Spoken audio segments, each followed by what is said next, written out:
Bonjour à tous, bienvenue pour cette nouvelle émission de l'Immédical. L'Immédical, le programme de l'association GVEIM qui accompagne les professionnels de la santé qui envisagent de faire leur alia. À ma droite, Jonathan Rubinstein. Boker Tov. Comment ça va, Jonathan ? Très très bien, et toi ? Donc avec Jonathan, nous co-dirigeons ce programme. Et aujourd'hui, nous avons le plaisir de recevoir Shalom Var, directeur de l'Alia de Groupe. Bonjour. Shalom. Merci de nous faire le plaisir de travailler avec nous aujourd'hui. Alors pour ceux qui ne connaissent pas encore le principe de l'Alia de Groupe, et oui, il y en a encore quelques-uns, peut-être en quelques mots, en quelques chiffres, en quoi cela consiste ? L'Alia de Groupe consiste à cristalliser un groupe de familles, alors qu'ils sont encore en France, de les préparer à l'Alia pendant une année entière, de leur proposer un certain nombre de communautés d'accueil en Israël, d'intégration, et de les suivre pendant une année entière dans leur intégration. Alors, Gilui Naot, comme on dit en Israël, petit aveu pour commencer, je suis moi-même passé par l'Alia de Groupe pour, entre guillemets, j'ai vu ça comme un accélérateur, un facilitateur de prise de décision. On vous a invité au micro de l'Immédical car vous nous avez récemment donc présenté un projet un peu étonnant d'organiser une Alia de groupe pour des professionnels de la santé, notamment en Galilée ou dans le Golan. On rappelle, en Galilée par exemple, il y a 3 hôpitaux, des centres de soins, des communautés d'accueil, mais pas encore assez de médecins. Donc nous forcément, c'est un projet qui nous a semblé ambitieux, mais très très intéressant. On a envie de relever le défi avec vous et de vous proposer donc ce partenariat avec l'Alia de Groupe. On vous en dit plus dans quelques instants. Avant de vous donner les détails du projet, tout de suite une date à retenir, un Shabbat plein organisé par l'Alia de Groupe auquel on se joindra bien volontiers pour professionnels de la santé, donc du 1er au 3 novembre, c'est ça ? Tout à fait, à Paris. Donc en quelques mots, l'objectif de ces séminaires en France, donc dans l'année de préparation de l'Alia ? Venir à l'encontre des familles que nous avons rencontrées, que nous avons interviewées, auxquelles nous avons proposé de participer à ce séminaire, et d'être pendant 48 heures, tout un Shabbat, à parler de tout ce qui concerne d'abord la famille. La plupart c'est une alia de famille. Donc il y a à s'occuper de l'intégration scolaire, du fait que la famille soit bien installée, et aussi avec vous, et avec le ministère de l'intégration, s'occuper de la dimension de l'intégration professionnelle. Et dans ce séminaire, il y aura encore toutes sortes de surprises, nous en parlerons tout à l'heure. Alors, en avant-première, on vous donne quelques bribes d'informations sur un sondage qu'on a réalisé avec la Fondation Rachi en 2018 auprès d'une centaine de médecins. On publiera d'ailleurs les résultats dans une prochaine émission. Dans une prochaine émission, puis sur notre site internet. Donc on a posé la question aux médecins des éléments qui ont pu motiver leur alia. Et 33% des médecins souhaitent être accompagnés pour trouver une ville qui leur correspond. 24% nous disent être préoccupés par des questions d'éducation pour les enfants. C'est là qu'on se dit qu'il faut aussi prendre notre bâton de pèlerin au l'Immédical et renforcer aussi notre réseau de municipalités, de coordinateurs d'intégration et naturellement aussi d'organisations comme la vôtre, Shalom Var. Donc je me tourne naturellement vers vous. Éducation, choix d'une ville, choix d'une communauté. Est-ce que c'est pas finalement la première question à se poser pour augmenter ses chances d'intégration ? C'est la première question. Du travail, ils en trouveront partout. Si on parle du corps médical ou si on parle de toutes les personnes qui ont envie de travailler. L'ennemi numéro 1 de toute nouvelle liaison, que ce soit dans le mariage ou que ce soit dans une communauté, et à plus forte raison si c'est dans l'Alia, c'est la solitude. Il faut pouvoir se sentir aimé, attendu, et cela a des implications non seulement dans l'intégration sociale et communautaire, mais évidemment dans l'intégration scolaire. Un enfant qui se sent isolé dans la classe, ou qui a l'impression qu'il ne pourra jamais courir à la vitesse de tous ses amis, eh bien, il a un échec scolaire en vue. Alors vous parlez de projet de vie. À quel public vous vous adressez ? Vous avez dit tout à l'heure des familles. Il faut que ce soit que des familles. Ça peut être aussi des célibataires. Il faut que ce soit un public religieux, traditionnaliste. Ça peut être un public laïque. Donc, le fait que nous avons une coopération qui se prépare depuis des mois avec vous, c'était pas un secret. Évidemment, il y a des éléments dans le corps médical qui ne sont pas uniquement familiaux. Par exemple, il y a des célibataires qui souhaitent faire l'armée en Israël dans le cadre du corps médical. Je crois que c'est un point auquel il faut se rapporter et mettre une attention spéciale Et cela aussi sera évoqué dans le projet que nous allons lancer avec vous. Il y a des médecins que nous trouvons, qui se sont adressés à nous, qui sont dans les fins fonds de la campagne française et qui ont été isolés des communautés juives et qui pas obligatoirement se définissent comme étant des gens traditionnalistes ou des gens attachés à une communauté. Je crois qu'il faut pouvoir mettre notre attention et leur permettre de trouver des solutions. En fait, je crois qu'il faudrait s'adresser à tous les médecins ou à tout le corps médical qui font partie du peuple juif et qui ont le sentiment profond qu'il est temps qu'ils se mobilisent pour le peuple juif. Et c'est-à-dire qu'ils puissent enfin, au-delà de ce qu'ils ont étudié et grâce à tout ce qu'ils ont étudié, de pouvoir se consacrer à écrire une page dans le livre d'histoire que nous écrivons tous ici en Israël. Alors c'est justement un des mottos de notre association, c'est de préciser aux Olim qu'ils ont des possibilités d'intégration plus importantes quand ils envisagent l'Aliyah en regardant où est-ce qu'on aura plus besoin d'eux, où est-ce qu'ils vont plus contribuer. Est-ce que c'est aussi comme ça que vous choisissez les villes d'intégration à l'avance ? Non. C'est comme ça que nous choisissons la formule d'intégration. C'est-à-dire, nous avons eu un projet à Givat Shmuel pendant 4 ans, avec une chef de projet exceptionnelle qui rappelait aux Olim, au bout d'une semaine, en leur disant, vous serez intégrés, vous commencerez votre intégration au moment où vous commencerez à donner. Donc c'est une formule. Le fait de dire, la Galilée a besoin de médecins, c'est vrai, parce que le pays pourrait vous donner une plateforme dans laquelle vous pourriez vous porter dans toute la splendeur de vos qualités, vous pourriez vous porter garant de l'avenir aussi de la Galilée. Mais ce n'est pas seulement en Galilée.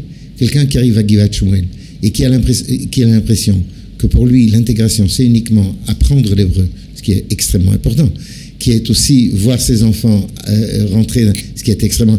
Tant qu'il n'a pas senti qu'il est capable d'ajouter sa pierre à l'édifice, il aura toujours l'impression que ceux qui l'ont précédé ont tout terminé et il fait partie des visiteurs.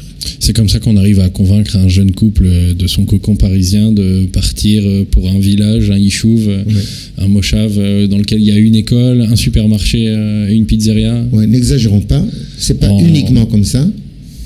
Mais c'est dans cette voie. C'est dans cette voie. Non, c'est effectivement notre. C'est pas mon secret à moi. C'est le secret, je crois, de tout le judaïsme. C'est vrai que nous leur proposons, nous leur parlons. C'est notre langage. Nous n'en avons pas d'autre. Il fut un temps où il y avait un langage qui s'adressait aux gens de la France, des Juifs de France, en disant: nous allons vous dire quels sont vos droits. Nous allons vous dire ce que l'État d'Israël est prêt à vous donner. C'est un langage qui n'a jamais eu écho dans le cœur de ceux qui aspiraient à Israël. Chez un réfugié, ça marche, puisqu'il fuit. Donc il ira là où on lui donne le plus. Le judaïsme français est composé surtout de Nord-Africains, énormément de communautés qui ont aspiré, qui se sont inspirés d'Israël, qui ont prié pour monter en Israël depuis des siècles. Donc, quand on vient et on leur dit, on va vous dire ce qu'on va vous donner, ça donne l'impression qu'ils sont un peu assistés. Comme le dit le proverbe, ne te demande pas ce que la Médina, ce que l'État doit faire pour toi, mais que ce que tu pourrais faire pour elle. Exactement, mais ça ne suffit pas de le dire. Et c'est pour ça que nous faisons, c'est pour ça que l'Aliyah de groupe prépare pendant une année entière, et nous ne vous lâcherons pas. C'est-à-dire quand nous avons décidé de faire un programme ensemble, donc préparer pendant une année entière, c'est-à-dire pouvoir prendre ne fût-ce que cas par cas, de voir le dossier, de voir l'équivalence, de voir tous les paramètres de la famille, avec l'âge des enfants, avec l'école duquel ils sont issus, avec quel est le genre de courant d'école, de scolarité qu'ils voudraient avoir en Israël, et aussi pouvoir participer à un voyage d'études. Et c'est dans le voyage d'études que nous leur proposerons les projets en Galilée, mais aussi, peut-être c'est l'occasion de le dire, puisque hier nous étions à Jérusalem, et nous allons lancer cette année un programme d'Aliyah de groupe sur Jérusalem aussi. À Jérusalem, il y a des hôpitaux. À Jérusalem, il y a des malades. Il y en a moins qu'ailleurs, peut-être, parce que Jérusalem, c'est une ville sainte à tous les niveaux, et sainte. Mais il n'y aura pas que le nord, il n'y aura pas que la Galilée. Il y aura aussi Jérusalem, et Bezrat Hashem, il y aura aussi un Yishuv, comme chaque année, puisque nous croyons que l'intégration par excellence, c'est dans une communauté telle que les Yishuvim qu'il y a, que ce soit dans le sud, dans le nord, dans le centre, partout en Israël, dans la façon dont ils se sont organisés au niveau social et communautaire. Alors, ville et Yeshuvim, c'est aussi l'objectif que vous vous donnez dans le nord. Tout à fait, tout à fait. Dans le nord, j'étais la semaine dernière, j'étais à Naharia. C'est une ville qui est exceptionnelle. Elle est vraiment au bord de la mer. Elle n'est pas très connue par les Juifs de France. Elle a un hôpital. D'ailleurs, à propos au séminaire, nous espérons la présence du professeur Levi Feik, qui est monté avec nous, qui est une sommité connue, médicalement connue dans le monde entier. Il a été adopté par le Rav Abu Khatser, qui est à Naharia, et qui aujourd'hui lui donne des conseils à tous ses adeptes qui sont dans tout Israël. J'ai rencontré Levi Feik la semaine dernière, il m'a dit « J'ai 200 opérations en attente ». Nous espérons qu'il sera avec nous au séminaire, mais nous avons aussi trouvé que Mahalot répondait à des besoins, à des gens qui voudraient acheter une maison avec un jardin. Naharia est un peu plus cher. Nous avons trouvé aussi une possibilité de faire une structure d'intégration à Chispin, dans le Golan. Il y a des hôpitaux qui ont soif de recevoir des médecins de France. Nous avons beaucoup de travail sur la planche, mais nous avons une année entière devant nous. Alors, on a bien compris qu'il ne fallait pas forcément faire un focus sur les aides qu'apportait l'État, mais quand même, Yonatan, tu nous as préparé une actu sur les mesures d'encouragement du ministère de la Santé. Exactement. Pour les médecins qui accepteraient de travailler en périphérie. Exactement. Alors, juste en préambule, on voit la passion de Shalom Var. On aime tous notre travail et nous sommes passionnés par ce qu'on fait pour l'État d'Israël et pour les Olim. Certainement pas autant que le docteur Ran Eliaz, qui est cardiologue à l'hôpital Hadassah à Jérusalem. Vous allez voir sa photo tout de suite, et qui met tout son cœur dans son travail, cardiologue oblige, à tel point qu'il est allé tatouer un cœur humain sur son bras droit. Et pour le citer, à la fin de mon internat, un cœur humain, bien sûr, à la fin de mon internat, c'était clair que je ferais ce tatouage. C'est également un rappel éternel pour moi au fait de toujours aller après ce que me dicte mon cœur. Voilà, information virale, on a de la chance qu'il n'ait pas été proctologue. J'enchaîne donc sur les critères d'attribution d'incentive. Tu veux te faire tatouer Olim médical? Voilà, c'est prévu. Arrivé à 1000 Olim, je tatoue Olim médical sur mon bras, je prends le pari. Précisons que c'est interdit selon la loi juive. Voilà, exactement. Alors, effectivement, des critères d'attribution d'incentive aux médecins spécialistes prêts à se déplacer en périphérie. Donc, une publication de Ron Linder dans The Marker qui explique que le ministère des Finances publie un rapport avec des critères d'attribution des bourses et des mesures d'encouragement destinées aux médecins ayant débuté ou qui débuteraient leurs activités entre septembre 2018 et fin 2019 dans les hôpitaux des régions définies comme périphériques et dans des spécialités caractérisées en pénurie de professionnels. Un montant total de subventions qui s'élève, attention, à plus de 33 millions de shekels, dont 9 millions qui sont destinés à la médecine de famille en périphérie, et un second système de bourse qui est mis en place pour la psychiatrie. Donc Ronnie Linder dans The Marker qui rapporte que ces subventions peuvent être octroyées aux médecins pour un montant maximal de 750 000 shekels pour un spécialiste qui aurait plus de 10 ans d'expérience et qui irait dans la périphérie. Et les emplois ont été déterminés après avoir examiné les besoins spécifiques des hôpitaux, des régions et les manques aigus des diverses spécialités. Un expert ayant moins de 10 ans d'ancienneté recevrait une subvention de 500 000 shekels. Donc, un rapport qui détaille les professions qui recevront les plus grandes subventions. On a des chirurgiens qui vont aller travailler à Ziv, à Tzfat, à l'hôpital Ziv, des spécialistes en réadaptation au centre Alé Negev, près d'Ofakim, un neurologue pédiatrique à Soroka, un oncologue pour le centre médical d'Aemek à Afula, un spécialiste en cathéter cérébral au centre médical Galilée à Naharia, on a parlé de Naharia, et un gynécologue à Yoseftal à Eilat. Alors pour pouvoir bénéficier de cette subvention, il faudrait s'engager à plein temps pendant 6 ans consécutifs dans l'un des hôpitaux où le médecin serait muté, à condition de ne pas avoir reçu de bourse durant son internat et seulement s'il reste au médecin moins de 10 ans, plutôt 10 ans au moins avant la retraite. Les bonus les plus élevés qui seront donc attribués en 3 lots égaux de 250 000 shekels par an, le premier après la signature de l'engagement directement, le deuxième après 2 ans et le dernier à la fin de la 3e année. Des subventions qui vont être également accordées aux internes dans les spécialisations qui sont en manque aigu, à la hauteur de 250 000 shekels en périphérie ou 150 000 dans le centre d'Israël. Les professions définies cette année comme en détresse, puisque chaque année, il y a une réévaluation des spécialités en détresse, en manque acoustique.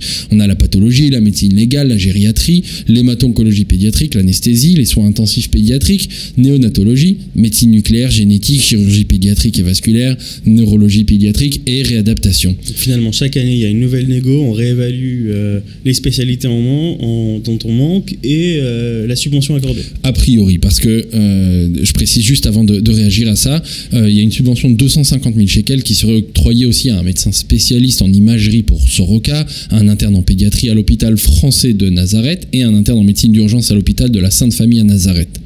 Les internes en santé publique, que ce soit dans le centre ou en périphérie, recevront des subventions de 150 000 shekels.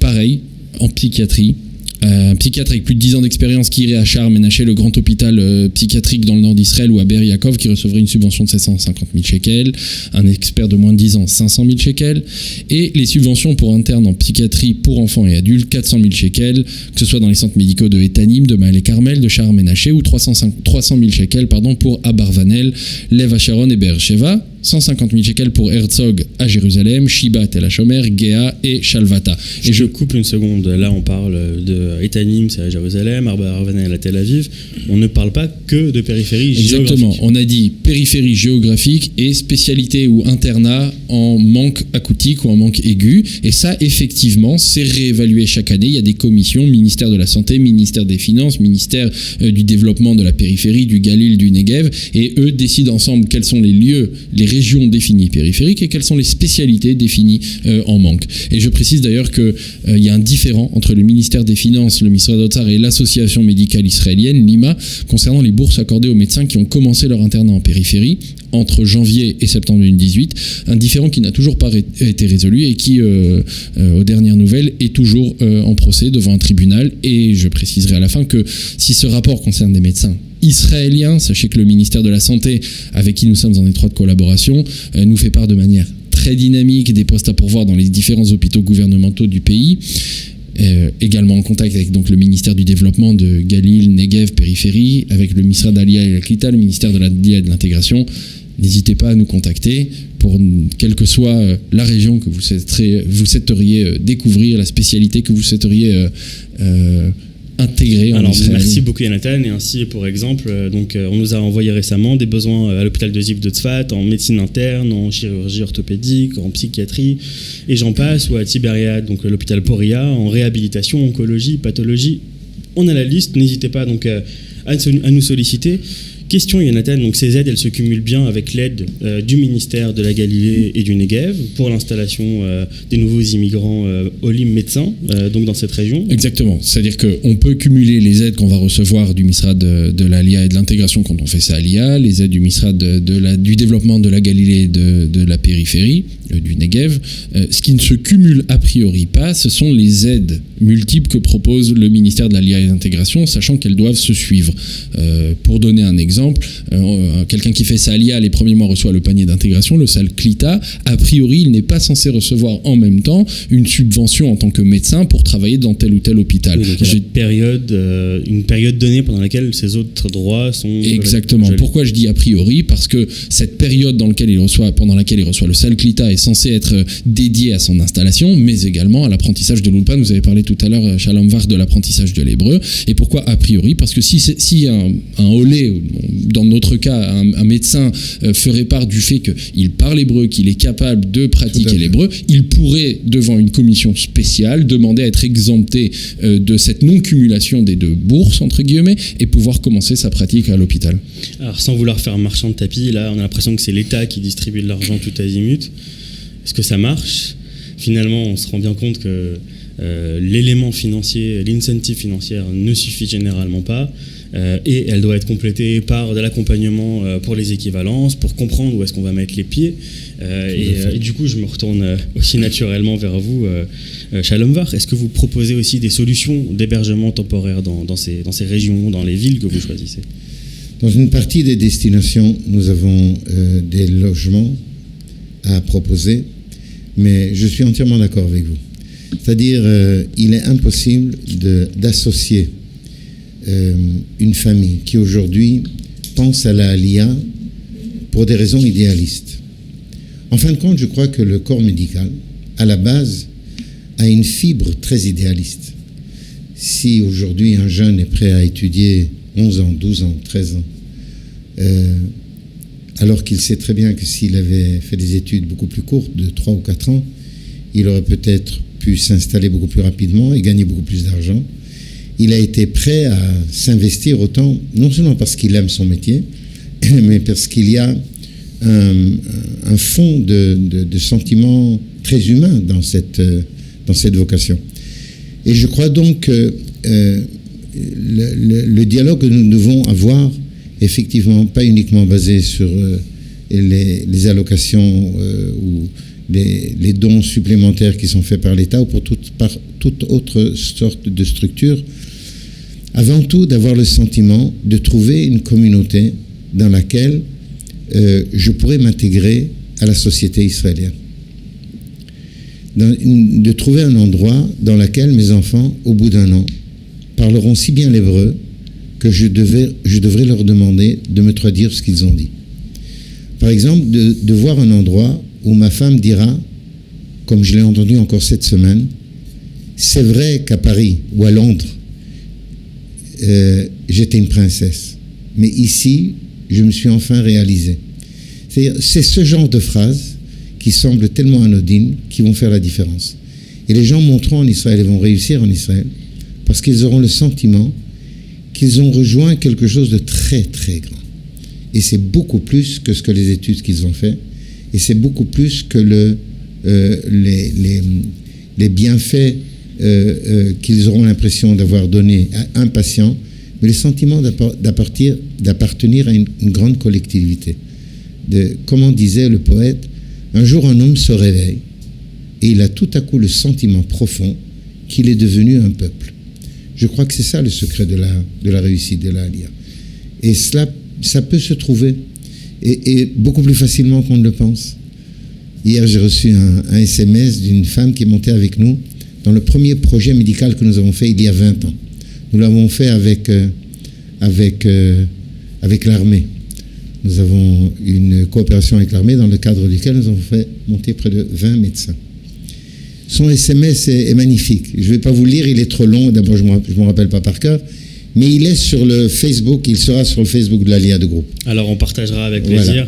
Voilà. Donc rappel du processus de l'Aliyah de groupe pour les personnes que ça intéresse. Vous rencontrez les familles en France, les couples pour un premier rendez-vous. La semaine prochaine, je rencontre 7 familles de Français. Donc n'hésitez pas à contacter Shalom Var via par exemple les réseaux sociaux ou leur site internet pour un premier rendez-vous d'information. Puis ensuite vous invitez les candidats à ceux qui sont intéressés, ceux qui correspondent à ce que nous pouvons proposer.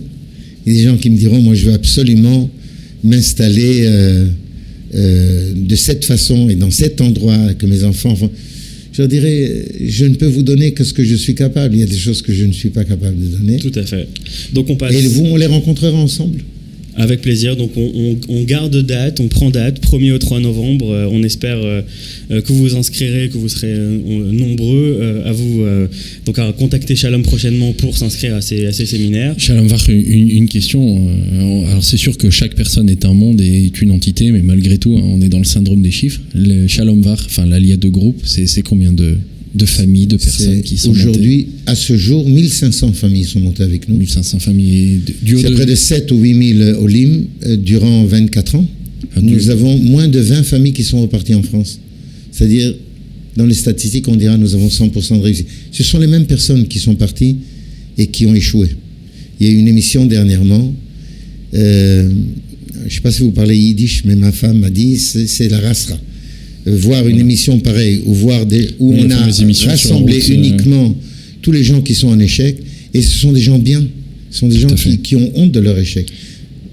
Je crois que la plupart des gens, la plupart des familles qui veulent monter en Israël, et s'ils le font de cette façon, ils ont 100% de réussite devant eux. C'est sûr que derrière, malheureusement, et c'est une publication Facebook que je me suis permis de faire hier, l'agent Juve a publié plusieurs Alia Stories, dont notamment celle de Sarah, qui est la technicienne radio ici, et qu'on remercie d'ailleurs. Derrière toutes ces histoires d'échecs qui sont tristes, il y a énormément d'Alia qui sont réussis, et on en fait partie, et nous sommes des Alia qui, je pense, sont réussis parce qu'on est bien ici, on est content d'être ici. Ma question, du haut et fort de cette expérience longue en années et forte en chiffres, c'est quoi votre conseil?